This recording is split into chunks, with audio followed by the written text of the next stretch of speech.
Hey guys, it's Austin again, and in this video I'm going to be discussing how to choose your race, class, and background, and discuss how to build your backstory in a way that the DM can engage with. Before I get into any of the nitty-gritty, I want to stress one thing. Always work with your DM and the other players in your party when building a character. Make sure that whatever you're making works in the DM's world and that it would fit in with the party overall. Your DM may have written a setting where elves are feral creatures that don't have any sentience, or where gnomes and Goliaths are the dominant races and wiped out the dwarves and the dragonborn. You want to make sure that your character could realistically exist in the setting, and respect your DM's wishes when building. The first thing you'll want to do is choose your race. There are dozens of races, and you probably already have an idea in mind of how you want to look. The Player's Handbook and the free core rules have 9 playable races, and if you don't have any idea of what you want to play right now, that's a good place to start. Most DMs include all 9 of those races in their settings, so pick one you like. Your character can look like anything you want, within reason, obviously. No elves with hooves and cattails unless your DM says okay. So get creative with your appearance and personality. That's the easy part. Next, you'll want to choose a class. This is the most important part of your process, as your class determines almost everything about how your character plays. Do you want to be a raging barbarian, striking fear into the hearts of your foes? Or do you prefer the Call of the Wilds, even taking the form of beasts as a druid, or befriending them as a ranger? Perhaps you like to sit in the back lines and chuck fireballs at the enemy, or dominate their minds to have friend attack friend. Any type of character you want to make is supported through the 12 official classes, as well as multi-classing when you get more experience. And there are tons of great homebrews out there if your DM approves them. In this video, I'll just be sticking to a quick rundown of the published classes so that this doesn't go on for 3 hours. As a side note, every race in the game gets certain bonuses to abilities. Half-elves, for example, get a +2 to their charisma score, which tends to lead players to feel as though they have to play certain race-class combinations. You don't. Every class gets improvements to their ability scores at certain levels, so stats on your race don't really matter past, say, level 4. A Minotaur wizard can cast spells just as well as an elf, and they make gnome-sized great axes, so unless you're interested in complete stat optimization, and if you are, more power to you, play whatever combination you feel you would enjoy. The 12 classes are divided roughly into 3 core archetypes: melee offense, magical offense, and support/utility focused on aiding the guys with the big sticks and keeping them safe. If your party wishes to be well-rounded and highly adaptable, having at least one of each of these archetypes is recommended. A party of all warlocks isn't unheard of, but they'd have some trouble if the DM decides that the next dungeon they go through is filled with flail snails reflecting their Eldritch Blast right back at them. Starting with the melee offense, you've got 4 options: barbarians, fighters, monks, and rogues. Paladins sort of fit here as well, but I'll talk about them when I get to the support classes. These classes are generally agreed to be the easiest classes to play, as their core playstyle revolves around getting up close and personal with the enemy and hitting them with a big hunk of metal. They're designed to be very durable and have a lot of options for maneuvering around the battlefield and taking advantage of positioning, and rarely use magic or cast spells.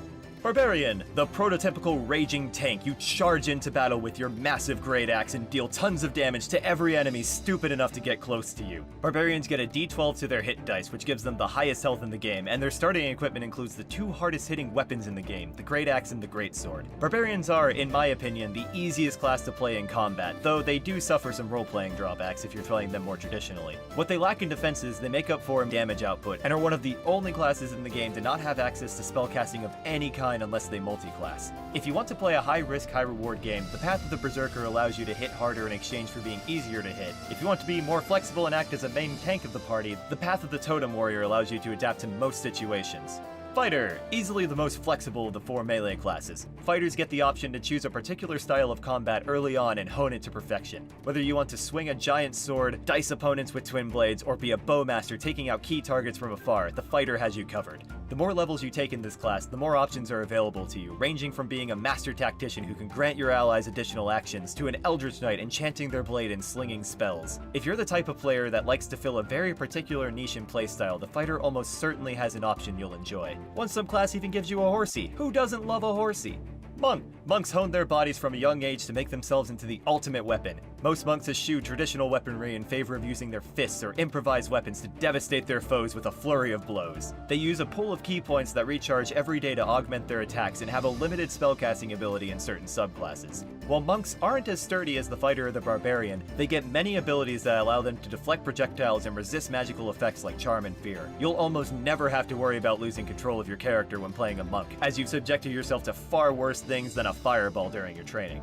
Rogue! This class is the first class that I would start to consider a little complicated, but only because you're going to be arguing with your DM regularly about whether or not you have sneak attack bonus. Rogues exemplify the seedier side of the world, attacking from the shadows and stealing anything that isn't nailed down in the process. Most of your abilities are centered around two things: stabbing better and stealthing better. Much of playing a rogue is what you do outside of combat. You'll be the one chosen to disarm traps and pick locks, as well as the party's scout and assassin. You also get a special secret language called Thieves' Cant no one else can understand but your fellow rogues, allowing you to send and receive sensitive or illegal information under the disguise of talking about something like dinner plans. If you're looking to roleplay the archetypical criminal, trickster, or assassin, this is the class for you.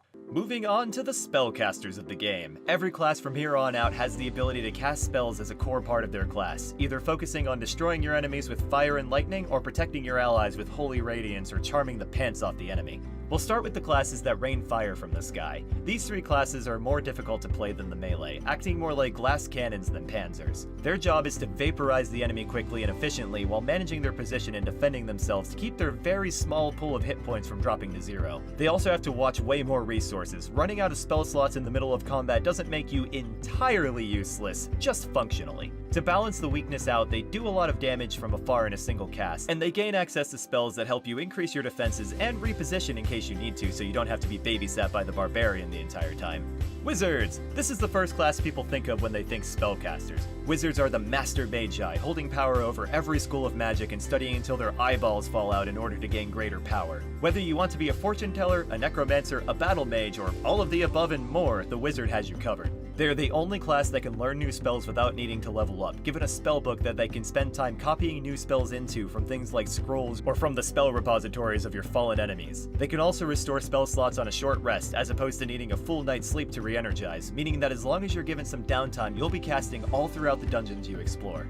Sorcerers! Granted magical abilities through birth, luck, or sheer force of personality, sorcerers cast spells using their high charisma and natural talent for the arcane. Playing the sorcerer gives you less spells compared to the wizard because you're a cool kid who doesn't have time to study because he's out partying, but that's augmented by sorcery's points. This is a pool of points that you can use to do anything from regenerating spell slots, casting faster, increasing your damage, doubling up on spells, and generally just making your magic cooler and more personalized to your tastes. They also have the coolest subclass, Wild Magic, which gives you the ability Wild Magic Surge. Whenever you cast a sorcerer spell, you roll a d20. On a 1, you create a random magical effect from a table of 50 of these things. Fans have made tables of 10,000 items long if you want to be as random as possible, but even the stock 50 can cause some hilarious things to happen. From being deathly frightened of a nearby toad to suddenly going bald to things that are actually useful, like free fireballs. Centered on yourself, but still a free fireball. They also have other subclasses, but if your DM is fun, they'll let you have Wild Magic Surge regardless. Just saying, it's a cool ability, go check it out. Warlock! A deal with an otherworldly patron has granted you power the likes of which should not be held by mortal hand. You have sworn your life and soul to a being far beyond your understanding, and in exchange have surpassed the need for traditional spellcasting. This class can get really confusing for new players. Pack magic works entirely differently from regular spellcasting, and Eldritch Invocations intended to supplement the rather pitiful selection of spells the Warlock has access to can be really difficult for new players to wrap their heads around. But if you're dedicated to signing a blood oath and summoning familiars, it's very worth the time to learn them. This class is all about dealing death to your foes in the name of your patron, carrying out their will and bending others to yours. They have very little flexibility in combat, but for role-playing and out-of-game adventuring, the Warlock can be a goldmine of inspiration for your DM. Ask them what gods and entities exist in their world that you could make a pact with. It could be a ton of fun to be given a mission to carry out before the game is started. Finally, we come to our last group of classes, the utility and the support. These are your healers, your crowd control experts, your charmers, and your pathfinders. Each of these classes has a great deal to do both in and out of combat, and run the gamut from very simple to needing notebooks to keep track of everything. Looking at you, Druid. I'll organize them in order of what I think is easiest to the hardest.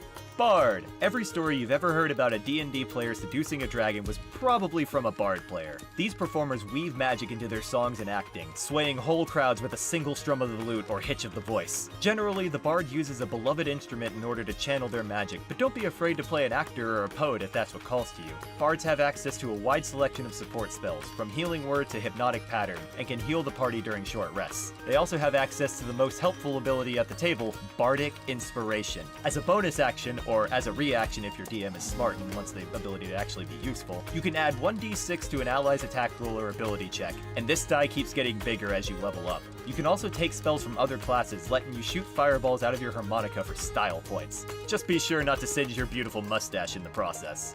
Ranger, a master hunter and survivalist, you have learned to adapt to your environment and even befriend the beasts of the land. If you're intent on playing a hunter-type character, I highly recommend you check out the Unearthed Arcana version of the Ranger. The Unearthed Arcana is a series of articles published by Wizards of the Coast where they post test builds and supplementary material that they plan to publish eventually, maybe, probably not. And the revised Ranger is way better than what you'll find in the player's handbook. In-game, Rangers operate as the tracker and food source of the group. They have a very limited selection of spells, mostly focused on pinning foes down or being sneaky like a rogue. Your real strength is against your favorite enemy type. Your favorite enemy is a creature type that you just love to kill, one that you've analyzed all the weak points of and can mow down by instinct. Other than that, you'll often be acting as the nanny for your group and making sure that nobody starves to death or plunges down an obvious trap.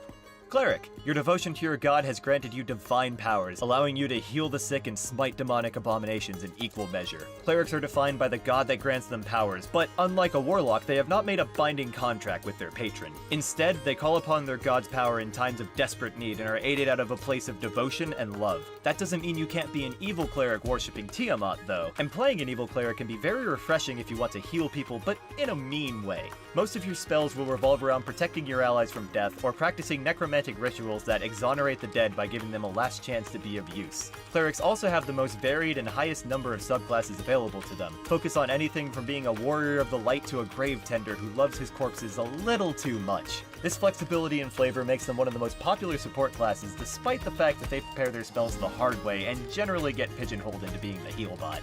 Druid! Unlike the Ranger, you haven't learned to adapt to the wild, you are the wild. Druids are a force of nature walking, able to restore life to their surroundings or burn them down in a storm of flame and thunder. They also have learned to take on the form of animals, wild shaping into stronger and stronger monsters as they level up. Druids are given access to the most spells in the game at a single time as well, making them a class that can essentially fill any role and rise to any occasion. Unfortunately, this very trait makes them, in my opinion, the most difficult class to play in the game. At level 3, you have access to 51 unique spells, of which you can choose between 5 and 8 depending on your wisdom modifier per day. You do this every time you have a long rest, which can be multiple times a session. It's not uncommon for Druid players to have a short list of maybe 10 to 15 spells they cycle through, growing as they gain more levels, but the class is really designed around making use of every option available to you, so that feels kind of like a waste. If you're fascinated by the ability to shapeshift into a raging tiger at will and harness both restorative and destructive powers in equal measure, this class is definitely worth the time and effort it takes to be able to play effectively. But if it's your first character, be prepared for a learning curve that starts out at about an 85-degree angle. Now, you've probably noticed that while I've shown his picture up there twice, I haven't gotten to our dear friend the Paladin yet. I'm not really sure to place this class within the archetypes, to be honest. Paladins are durable and hit hard like fighters, but they also have a lot of abilities centered around supporting your allies and protecting them from harm, as well as spells that rival the Wizard in destructive power and the Bard in crowd control potential. This class can be very hard to roleplay because of the ironclad oath they have to take, which in the rules as written forces you into a specific alignment which encourages some pretty ridiculous stock personalities. In my opinion, the alignment system doesn't matter so much as the ideals of the god you worship, giving you room to play your character as a real person, not just a warrior of the light, and your DM still has the option to name you an Oathbreaker if you do something particularly blasphemous. Finally, after you've gotten the hard part out of the way and chosen your class, it's time to figure out who your character actually is. This is where you choose your background, which provides some starting equipment that fits thematically with who you were before the game started, as well as some example personality traits and background details from which to draw inspiration. Your background also provides you with some additional skill proficiencies to help you on your adventure. The different backgrounds and how to slot them into your character is listed on page 121 of the player's handbook, and it's a good place to start when you're deciding. Then, with that chosen, go ahead and start writing your backstory. It doesn't have to be a 20-page long fantasy epic that moves your party to tears with your tragic, horrible history and just how everything in your life has been horrible for you. Just make something that gives the DM and the other players, if you're sharing your backstories, an idea of who you are and where you came from. Your backstory is really important for the DM to help entrench your character into the story, giving them family and friends as well as old enemies and bitter rivals they can bring back for dramatic purposes, which is really awesome to see as a player. And that's it for choosing your character. In the next video, I'm going to be getting into the nitty-gritty of actually filling out the character sheet and making sure that you understand how the characters actually look on paper. Long days and pleasant nights, adventurer.